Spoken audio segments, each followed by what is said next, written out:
artist, what's it like going to a museum as an artist and seeing are an artist and seeing like classic pieces that are like, oh, this is like something I've seen in a textbook? It's definitely, I mean, I imagine I have a similar experience to seeing a piece of art that I've seen photos of and that are really popular and iconic. And then seeing them in a museum, it's just so much different, you know? Yeah. And on top of that, I mean, it is kind of interesting to see which pieces become the iconic ones. Yeah. Which ones, you know, I'm sure lots of people have had this experience of going into a museum and you see a whole crowd hovered around one painting and like just waiting to take pictures of it, waiting to get to the front so they can take their like nice picture of it, and then they walk away. Even though you can find professional photos of the painting in this like the din of noise that just a bunch of people create. Right. Or just like waiting to get to the front to admire it. Yeah. Not all people are taking pictures, but like I get why you would. Yeah. You know. I do. I do too. I take pictures in museums. But it's interesting to see which ones become the iconic ones. Yeah. And why? Because there was one self-portrait that we looked at.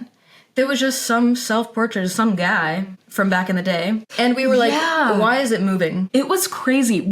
I'll try and find what that piece is so we can link it down below so you can see it. But it was... On the one hand, it's just like any other self-portrait in a realist style. And this is also something a theme we've been bouncing back to here and there over the week of which pieces sing, you know, as I like to call it. Like a successful painting for me is one that like sings. I don't know exactly what that means, but I think that like which ones do and which ones don't, and which it's not exactly something that is contained in the specific like in the painting itself necessarily. Right. You know, like it was just a realistic depiction of a guy, but there was something about it that like brought him to life. It resonates. There's a resonance to it. And one of my questions when we were first talking about this that I'm still curious about, because you have that above your easel that's like, is it make it sing? It's does it sing, make it sing. Make it sing. Make it sing. And I think that sentence really evokes like a feeling in me that is like, obviously a painting doesn't like, you don't hear it sing. With like, obviously a painting isn't going to like sing a song, but I think we all understand, at least we have our own understanding of what it feels like to see a painting that sings. At least for me, the best way I could describe it is if you've ever, like the feeling of falling in love almost, and then you see that person and it almost feels like your heart is like pushing you towards them almost. Yeah. Stop it. No, that's lovely. That's kind of what it feels like, where it feels like your heart is like, it's like in cartoons when someone's heart is beating and it's like literally you can see the shape of the heart like sort in their chest. Sort of like that. But like that's sort of what it feels like to me when it's like something's happening here, and sometimes it happens like over the course of a painting, you know, like it'll start to come about. And I think one of my questions, like as someone who doesn't create like visual art, like that, was in you wanting to make your painting sing, when does the like singingness arise? Because it's like, I think not all artists have that approach to it. And like art for a really long time was just like to be representative. Yeah, and, like, it was to document like myths and historical events, or to capture like important people. And then like it was just representational. Right. And so like when does a singingness arise? It's like you as both a creator and a viewer of it. I almost wonder if it's because my thought was, do you think that there are pieces that you see in the museum that sing to you that didn't even sing to the person that painted it?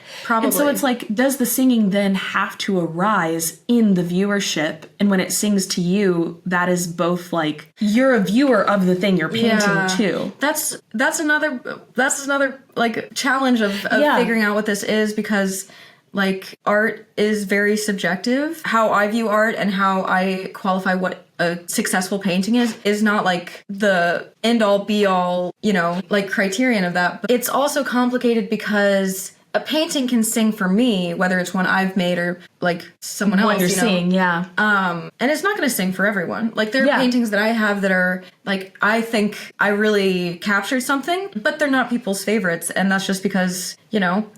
Well, and I actually but it's hard to like is becoming a better artist being able to, I guess like the ratio of paintings that sing for me and for the viewer like is more one-to-one, or interesting. or is it always going to be like that? Or is that just like finding your audience, not even like it could be making a better like amount of paintings? Because then I think there's also something to like, not all of your work is hyper realistic, right? But some of it is like extremely hyper realistic in a way that's so impressive. Oh shucks, Reese. And yet they do still have a quality that's like, this isn't just a photo of something, right? And how that I think that's a really specific, interesting example of this, because for me, like as a kid going to a museum, it's like, oh, well, the hyper realistic stuff doesn't sing. Or it was like at the beginning, it's like, that's the good stuff. This other stuff is like, what does it even mean? But then it's like, oh, the hyper realistic stuff is just documentation. Sometimes the stuff that is like good is the stuff that like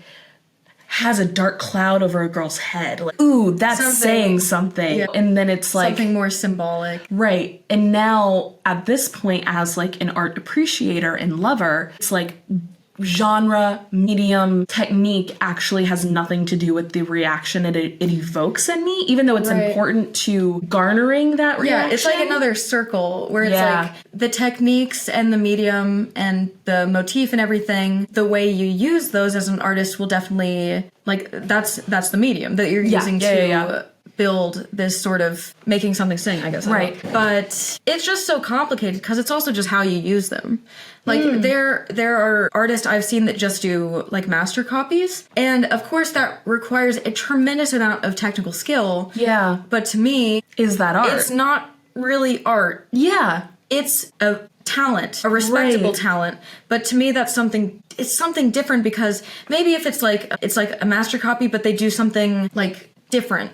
Something beyond it, you know, where you can see like what it's alluding to, but it's you know, or even like what we were talking about with like the like beer pong table paintings that I've done. That it's like, I don't consider that art. Can I paint a like kind of cool cartoonish replication of like a beer bottle? Like, yeah, that beer bottle like kind of looks like a cartoon Modelo. It looked good bottle, and that's kind of cool, but it's like, that's not art. Like, I don't know. I think it's talent. I think it took time and it took diligence. But it's I hesitate when talking about this because I don't want to give off the impression that I have like a highbrow, like it's like there's a high level of entry to what constitutes art, and I don't think that. It's much easier for me to call something that I did not art than it is to call something that someone else did not art. And I thought the cooler that Reese painted was very lovely. Thank you.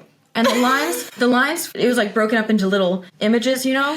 Like those in Greek life will know the like I didn't know this was a thing. Table cooler painting kind of tradition. That's what this is. But like, people could pay her to do that. Thanks. But to me, it's like, oh, well, I'm not doing art there because it doesn't feel artful to me. But it's like, is that like master replica artful to some people? Sure. Like, it's like people will buy them, of course. Right. But also like, just because someone's going to buy it, that like, to me, that's also not criteria for art. No, it's decoration. Yeah. Well, and then like, okay, what about the difference between like hotel art and... This is something I've noticed. I don't know if like dentist office, doctor's offices, why is it always the most random, like abstract collage? Yeah. But it's weird, like, not that I mean, it's not my cup, I wouldn't hang it in my home, but again, art is subjective. But why is it that every, like, who's picking the art for the dentist office? Yeah.